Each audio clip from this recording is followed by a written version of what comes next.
नमस्कार दोस्तों, अमर सिंह एजुकेशन में आप सभी लोगों का एक बार फिर से स्वागत है। आज हम लोग पढ़ेंगे वर्क परमिट के बारे में। वर्क परमिट का जो सिस्टम होता है क्या होता है। तो हम कोई भी काम करने से पहले हमें वर्क परमिट बनवाना पड़ता है। अगर वर्क परमिट हमारा इशू नहीं होगा तो हम काम नहीं कर सकते हैं। वर्क परमिट इशू होने के बाद ही हम काम कर सकते हैं। तो आइए हम लोग देखते हैं वर्क परमिट का जो सिस्टम होता है क्या होता है। वर्क परमिट यह एक रिटर्न रिकॉर्ड होता है जो ऑथराइज पर्सन के तरफ से इशू किया जाता है। यह एक ऐसी परमिशन होती है कि इसमें एरिया को डिफाइन किया जाता है और उस एरिया में जो काम करना है वह निश्चित समय में पूरा करने की एक परमिशन होती है। यानी इसका कहने का तात्पर्य होता है कि हमारा एक निश्चित समय होता है उस परमिट में, उसके अंतर्गत हमें काम करना होता है। काम करना होता है। ये हमारा वर्क परमिट है। वर्क परमिट हमारा जो होता है वो 3 प्रकार का होता है। Hot work permit, cold work permit और हमारा हाई रिस्क परमिट। तो आइए हम लोग पहले देखते हैं hot work permit. Hot work permit हमारा जो होता है इसके अंतर्गत वेल्डिंग होता है, कटिंग होता है, ग्राइंडिंग होता है। यानी जिसमें इग्निशन सोर्स होता है, जिसमें इग्निशन सोर्स होता है वो हमारा हॉट वर्क परमिट के अंतर्गत आता है। जैसे वेल्डिंग, ग्राइंडिंग, कटिंग।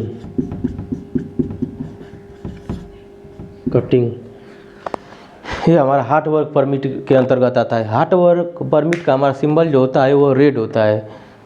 अगला हमारा है cold work permit. Cold work permit में जिसमें इग्निशन सोर्स की संभावना नहीं होती है, जिसमें इग्निशन सोर्स नहीं होता है वो हमारा कोल्ड वर्क परमिट होता है। जैसे कोल्ड वर्क परमिट में इसका फोल्डिंग,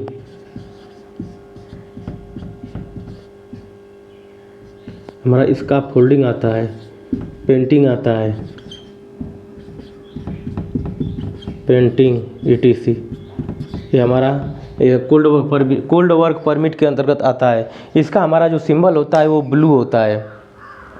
अगला हमारा high risk permit. High risk permit के अंतर्गत क्रिटिकल हैवी लिफ्टिंग,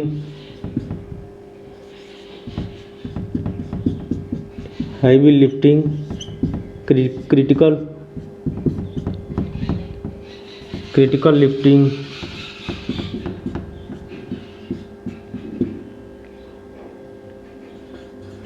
लिफ्टिंग, ये सब हमारा आता है। हाई रिस्क परमिट के अंतर्गत हैवी लिफ्टिंग, क्रिटिकल लिफ्टिंग ये सब हमारा आता है। तो हाई रिस्क परमिट का जो हमारा सिंबल होता है वो ऑरेंज होता है। ऑरेंज जो होता है हमारा हाई रिस्क परमिट का सिंबल होता है।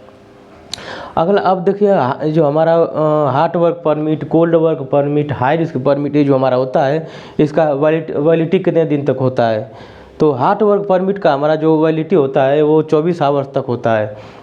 अगर ये हमारा 24 आवर्स तक इसका परमिट होता है। अगर 24 आवर के अंदर अगर हमें कार्य में कोई चेंजिंग हुआ है, वर्किंग प्रोसेस में अगर कोई चेंजिंग हुआ है जॉब पर, तो उसमें हमें नए परमिट की आवश्यकता होती है। वो पुराने परमिट में काम नहीं कर सकते हैं। अगर कार्य चेंज हुआ है तो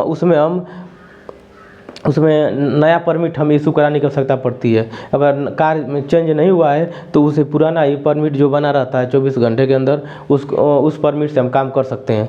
अगला हमारा है cold work permit. Cold work permit हमारा जो होता है इसका वैलिडिटी 3 से 7 दिन तक होता है। हॉट वर्क परमिट का जो प्रोसेस है उसी तरह इसमें भी है और इसका भी वैलिडिटी 3 से 7 दिन तक है।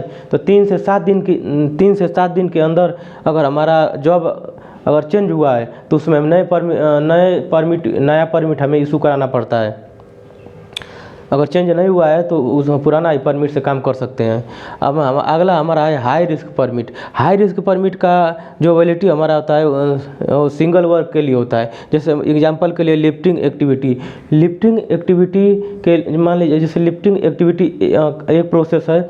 लिफ्टिंग एक्टिविटी अगर हो गया है तो अगर दूसरा हमें अगर लिफ्टिंग शिफ्टिंग करना है तो उसके लिए हमें नए परमिट की आवश्यकता होती है।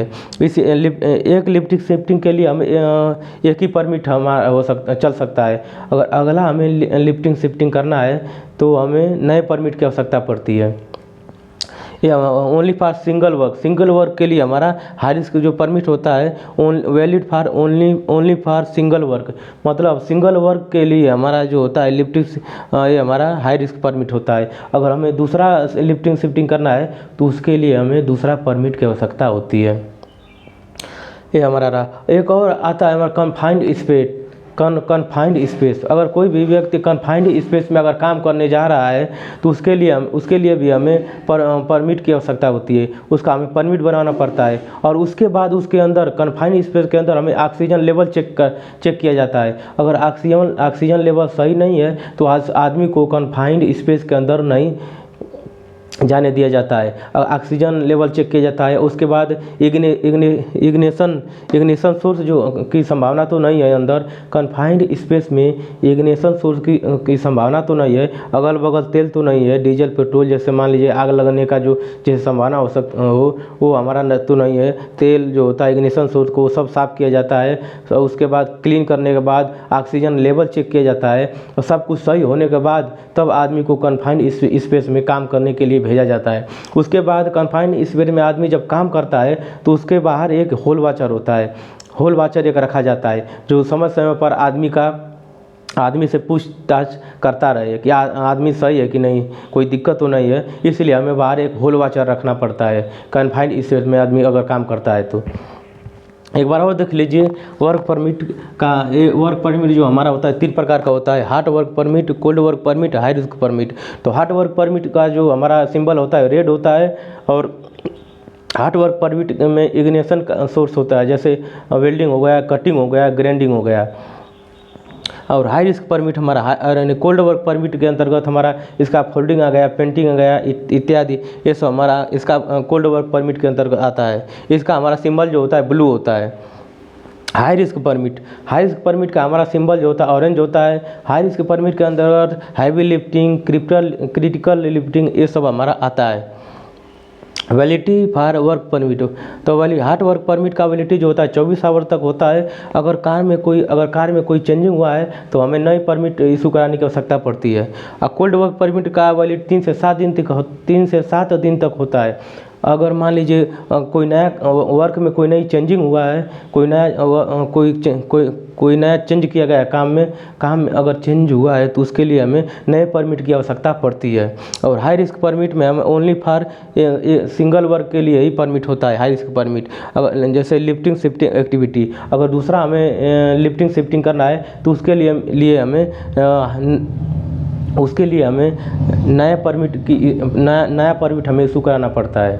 तो हमारा रहा वर्क परमिट, छोटा सा टॉपिक वर्क परमिट। अगर वर्क परमिट वाला टॉपिक आपको अच्छा लगा हो तो लाइक करें, सब्सक्राइब करें और ज़्यादा से ज़्यादा शेयर करें। मिलते हैं अगले वीडियो में, तब तक के लिए नमस्कार।